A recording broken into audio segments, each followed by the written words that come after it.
नमस्कार दोस्तों, एक बार फिर से आपका स्वागत है साइंटिफिक सनातन में। दोस्तों, आप सभी ने अनेक भक्तों के दर्शन किए होंगे, अनेक हठ योगियों के भी दर्शन किए होंगे। बहुत सारे लोगों को उनकी मन्नतें पूरी होने के बाद पूजा पाठ, सत्संग, भंडारा या फिर अलग अलग तरीके से भगवान के प्रति अपना प्यार जाहिर करते देखा होगा।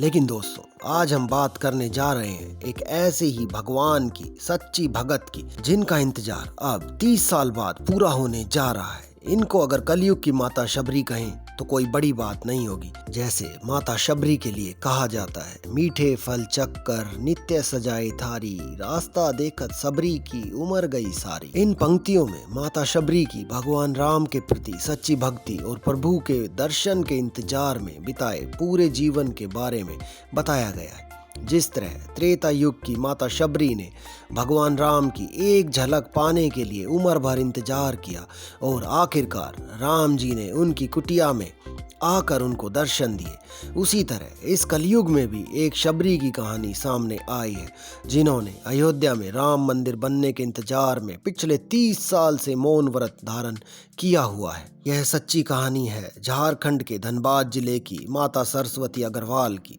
करमटांड की रहने वाली सरस्वती अग्रवाल जी ने पिछले 30 साल से मौन व्रत का संकल्प लिया हुआ है और दोस्तों, इनकी उम्र 85 साल की है।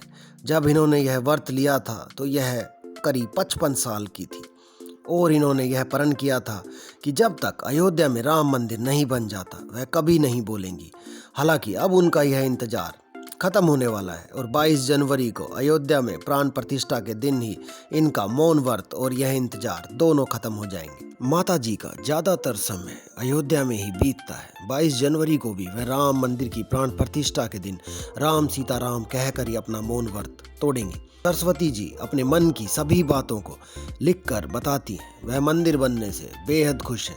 उन्होंने लिखा, मेरा जीवन धन्य हो गया। रामलला ने मुझे प्राण प्रतिष्ठा में शामिल होने के लिए बुलाया है। मेरी तपस्या साधना सफल हुई। 30 साल के बाद मेरा मौन राम नाम के साथ टूटेगा।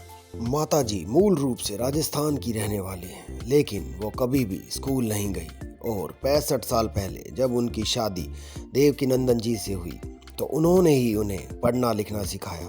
अब उनके पति इस दुनिया में नहीं हैं।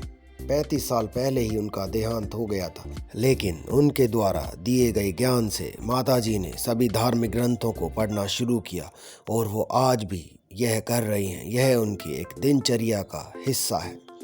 अपनी दिनचर्या में वो सिर्फ सात्विक भोजन करती हैं। सरस्वती अग्रवाल जी के मौन व्रत की कहानी भी अयोध्या से ही शुरू हुई थी। वह 1992 में अयोध्या गई थी, जहां उनकी मुलाकात राम जन्मभूमि न्यास के प्रमुख महंत नृत्य गोपाल दास जी से हुई। महंत गोपाल दास जी ने उन्हें कामतानाथ पहाड़ की परिक्रमा करने का आदेश दिया। बस फिर क्या था, वह अयोध्या से निकल पड़ी चित्रकूट के लिए और रोजाना कामतानाथ पहाड़ की 14 किलोमीटर की परिक्रमा करती। माताजी 7.5 महीने कल्पवास में रही। वो प्रतिदिन सिर्फ एक ही गिलास दूध पीती थी। परिक्रमा के बाद वह अयोध्या लौटी और 6 दिसंबर 1992 को स्वामी नृत्य गोपाल दास जी से मिली। यहाँ से शुरू हुआ उनके मौन व्रत का संकल्प। महंत जी से प्रेरणा लेकर उन्होंने प्रण किया कि जिस दिन राम मंदिर की प्राण प्रतिष्ठा होगी उसी दिन वह अपना मौन तोड़ेंगी। सरस्वती जी के 8 बच्चे थे, जिनमें 4 बेटे 4 बेटियां थी। हालांकि उनके 3 बच्चों का देहांत हो चुका है। जब माता जी के परिवार को उनके मौन धारण करने की जानकारी मिली तो परिवार वालों ने न सिर्फ उनके इस फैसले का सम्मान किया बल्कि अपना पूरा सहयोग भी दिया। अब आप अंदाजा लगा सकते हैं कि माता जी भगवान की कितनी बड़ी भगत होंगी और भगवान की उनके ऊपर कितनी कृपा होगी। अगर ऐसे भगत को प्राण प्रतिष्ठा का न्योता भी ना मिले तो यह मुमकिन सा नहीं लगता। इसलिए दिसंबर 2023 के आखिरी हफ्ते में ही सरस्वती अग्रवाल जी को राम मंदिर प्राण प्रतिष्ठा समारोह का निमंत्रण मिल गया। लेकिन माता जी को अकेले ही इसका निमंत्रण मिला है। उनके परिवार का और कोई भी सदस्य इसमें शामिल नहीं हो सकता, लेकिन फिर भी उनका पूरा परिवार बेहद खुश है।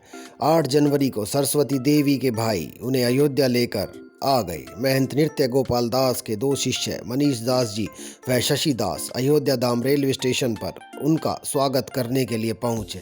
यहाँ से सरस्वती अग्रवाल जी सीधा स्वामी जी के आश्रम पत्थर मंदिर छोटी छावनी पहुंच गई। वहाँ उनके लिए कमरा बना हुआ है, जहाँ वह 4 महीने तक रुकेंगी और 22 जनवरी को यहीं से वो राम प्रतिष्ठा में शामिल होंगी। तो दोस्तों, देखा आपने दुनिया में कितने प्रकार के भगत हैं। कोई मौन धारण करता है तो कोई पेट पर लेट के भगवान के मंदिरों की परिक्रमा करता है, कोई किसी प्रकार का हठ योग करता है तो कोई अपने प्यार से ही भगवान को रिझाने में लग जाता है। लेकिन दोस्तों, कभी आपने इस बात को सोचा है कि यह सनातन की ही खूबसूरती है, जिसमें हम भगवान के साथ सीधा संबंध स्थापित करते हैं और अपनी बात मनवाने के लिए उनके साथ अलग अलग तरीके से व्यवहार रखते हैं। जैसे कोई हठ करता है तो कोई प्रेम करता है। हमें किसी भी प्रकार के हथियार उठाने की आवश्यकता नहीं होती। अपनी बातों को मनवाने के लिए हम समाज कल्याण ही करते हैं। अपनी बातें मनवाने के लिए हम कभी हथियार नहीं उठाते। हम समाज के साथ मिलकर चलने वाले लोग हैं, ना कि समाज को तोड़ने वाले लोग हैं। तो दोस्तों, कैसा लगा आपको आज का ये वीडियो और आज की यह जानकारी? कमेंट सेक्शन में शेयर करके ज़रूर बताएं। वह वीडियो को लाइक करें और चैनल को सब्सक्राइब करें।